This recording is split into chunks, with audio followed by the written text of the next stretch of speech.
The Pat Beverley experience in Philadelphia has shifted from sweet to sour real quick. Following his trade from the Philadelphia 76ers to the Milwaukee Bucks, there's been some interesting comments coming out of Pat's mouth that quite a few people have taken exception to.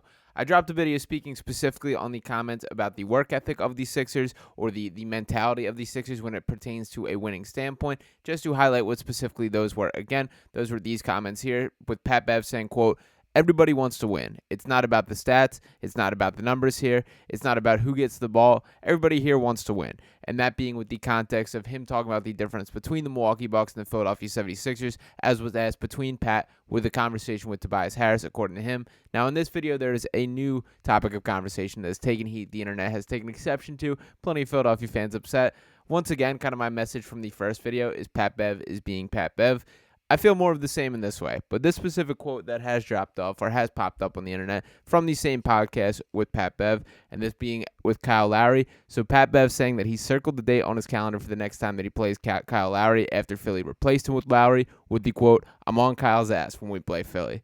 Now we're going to ignore the pause there or the fact that there's more surface area with Kyle Lowry than just about any other NBA player with the specific quote. But for the thesis of it, it's more of Pat Bev being Pat Bev. That this is a guy that's there to stir the pot. He's there to be a hype man for his team. And I do want to highlight with the full context of things that in the end, Doc Rivers got his guy in Pat Beverley, and Nick Nurse got his guy in Kyle Lowry. That is the type of guy that you want to run your second unit, a guy that the coach trusts to run the offense.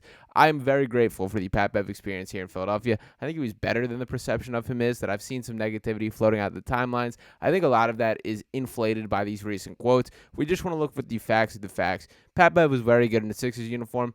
I was looking forward to going to battle, seeing him in a playoff setting, and having him help this team because I do think from a mentality standpoint, from doing the little things on the court that this team needed, he was beneficial. But there's no debating that in their prime, at the best of their abilities, Kyle Lowry is a better basketball player. Now, it is to be determined how much that Kyle Lowry has left in the tank, that I personally have been very skeptical of him at this point in his career being able to provide more than this current version of Patrick Beverley.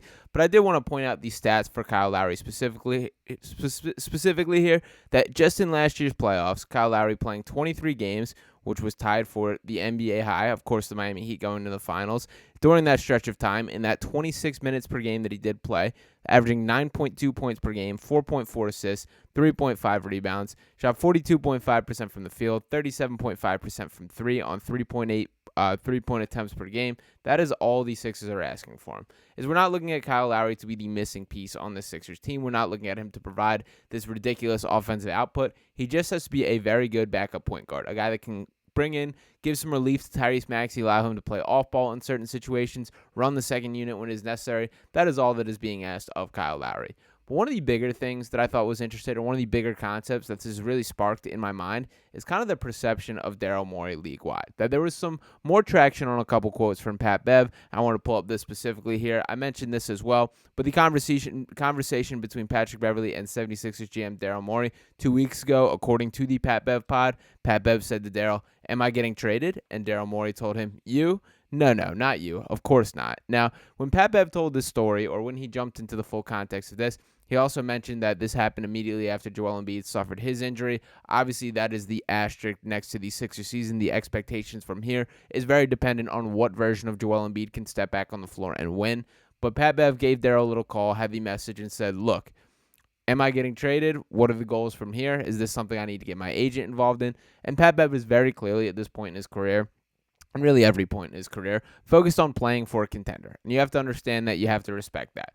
I do think that in this specific situation, maybe that rubbed Daryl Morey the wrong way. Maybe that was something, or maybe it just was an offer that they did not expect. If we're calling a spade and looking at the specific situation, you signed Patrick Beverley this offseason for a veteran's minimum, and were able to flip him for a second-round pick in addition to campaign. That very rarely happens. The guys on minimum deals very rarely have trade value with that kind of thing, and specifically in today's environment with the CBA, second-round picks are holding a little more value than tended to be the case in past years. So I think there's a real world where Daryl Morey looked at that, said, "This business is business. I can't turn down this type of deal," especially with Morey knowing in the back of his mind, or at least having the expectation that Kyle Lowry was on his way. You definitely can make the argument, and frankly, it's pretty clear that there would have been a little bit too much repetition from a roster construction standpoint if Patrick Beverley and Kyle Lowry were both on the Sixers team. But the the concern is still the concern of how is that viewed league-wide. Mind you, this is coming just a couple months after the James Harden situation of him slandering Daryl Morey publicly as much as possibly possible. I mean, let's not forget this specific video here that took over the internet during the time. Morey is a liar, and I will never be a part of an organization that he's a part of. Let me say that again. Daryl Morey is a liar, and I will never be a part of an organization that he's a part of again. So James Harden traveling all the way to China to speak in front of a group of people and really express how much Daryl Morey is a liar. He even hit him with the "I will repeat this," made sure we heard it twice, and then he followed that up by traveling to a club and holding up this sign with the "Daryl Morey is a liar" club here. Unbelievable the lengths that James Harden went to, but let's not that be wiped from history. Those are still things that happen. Now, I will say both James Harden and Pat Bev, for very different reasons, have a bit of a, I guess, track record of, not being the most believable sources for very different reasons. That James Harden, there's obviously a steering him trying to control the narrative, and at that point in time, he was doing anything possible to motivate a trade. For Pat Bev, he's a guy that essentially at this point in time is a content creator, that he's stirring the pot in a different way. So I don't think that we should fully look at this as an eye for an eye, but the bottom line is that these type of situations, these repetitive reports, these kind of concerns and quotes, they do get out to players, and that is something that should be a concern from Daryl Morey's standpoint and from the Sixers' standpoint as they look at a long-term goals. That as the priority is this summer to attack free agency, to build this superstar, just roster together, build the finally perfect roster around Joel Embiid in a way that Daryl Morey truly has not had a chance to in this point, working out of past mistakes and undoing mistakes from previous ownership groups and general manager situations. This will be the first offseason where Daryl Morey can build the roster as he sees fit. And for Pat Bev, wishing them best of luck up there in Milwaukee. I think they're in a world of trouble over there. And by the way, this is like third on Pat Bev's list at this point, that he's obviously a basketball player, still playing for the Milwaukee Bucks. He has the podcast going. He's also a part-time playing Woj. So he's tweeting stuff out like Daniel House Jr. is currently weighing his options between several Eastern Conference contenders, including the Atlanta Hawks, per sources. So pretty funny. I guarantee that's Pat Bev straight up picking up the phone, giving Dan House a call and saying, "Yo, where are you looking? You mind if I tweet it?" He did the same thing with Marcus Morris. So Pat Bev's got his hand in a lot of pots at this point in time. The Sixers need to be zeroed in on focused on staying in their lane and making sure that they don't have a wandering eye. Let Doc Rivers ruin the Milwaukee Bucks on his own because he is well underway with that process here. The excuse is already flying out of that camp. But for the Sixers, there is something that should be replaced from the Pat Bev experience. That as much as obviously on-court impact matters most, there was a mentality standpoint that I think was infectious from Pat Bev that this team needed. Whether it is him proclaiming the belt-to-ass tour or him talking trash in public and backing it up on the floor, this team was a better place with Pat Bev on it. That is what I'm most concerned about Kyle Lowry picking up the slack for, because when you have a guy like Joel Embiid, who, as great as he is a superior talent, I will back him 1,000% in any situation when we're speaking just to his talent, but there are some critiques of his leadership style or his lack of just vocal leadership. That's one of the reasons why I think Tobias Harris has stuck around on this team as long as he has, and even when you're looking at the co-star to this team, Tyrese Maxey is still a far way away from being that level of leader that you expect. He's 23 years old, still in the early part of his career development. You can't throw that on his shoulders. We know that Kyle Lowry has a championship pedigree, who he's won a championship with Nick Nurse as his head coach.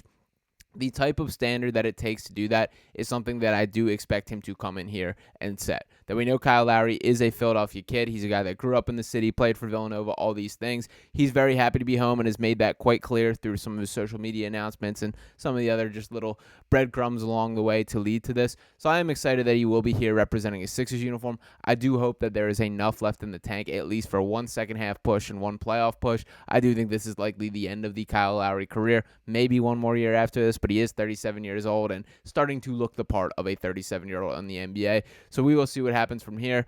I'm optimistic more than I was a couple weeks ago about the Kyle Lowry experience. Watched a little bit more of his film back, and there looks to be a little more life in his legs in short doses than I initially thought, so I will put my hand up there. But wish Pat Bev luck the rest of the way. Happy that Kyle Lowry will now be the guy. We will see if that ultimately stands the test of time and that proves itself correct. But appreciate you guys for tuning in this video here. Make sure you guys are smashing that subscribe button, drop a like on this video, and drop me your comments. I want to hear what the temperature check is from you guys on Pat Bev at this point in time. Are you frustrated? Do you hate all the quotes coming out? Can you look the other way? Is it just just Pat Bev being Pat Bev. I know that he's kind of fought back and calling people casuals for anybody that's taking this too seriously and all that thing. Whatever. We'll let bygones be bygones. And ultimately, there is a Sixers versus Bucks matchup happening pretty immediately after the All-Star break ends that I cannot wait to tune into. I'm 100% sure the reaction we're going to get Doc Rivers, but we will see what the reaction is to Pat Bev. Once again, make sure you're hitting that subscribe. Keep that Sixers Digest family growing, and I will talk to you next time right here on Sixers Digest.